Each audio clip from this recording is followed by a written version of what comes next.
कभी कभी लोग आपको बहुत कुछ सिखाते हैं और कभी हालात। कुछ लोग आपकी ज़िंदगी में ऐसे होते हैं जिनको बस इस चीज़ से फ़र्क पड़ता है कि आपकी वजह से वो खुश रहें।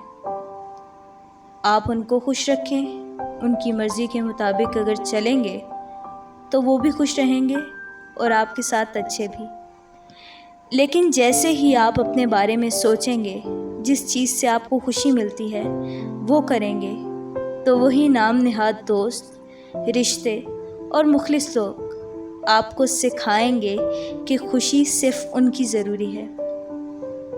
वो फ़ौरन मुंह फेर लेंगे कि आप कैसे अपनी मर्ज़ी कर सकते हैं। आपको अपनी मर्ज़ी से खुश होने और अपने फ़ैसले करने का कोई हक़ नहीं। अपने शऊर को ज़िंदा रखते हुए बस इसका अंदाज़ा ज़रूर लगा लेना कि जो आपकी खुशी में खुश नहीं वो आपका सगा नहीं। जो आपको अपनी मर्ज़ी चलाने नहीं दे सकता वो साथ रहने का कैसे मुस्तहिक हो सकता है।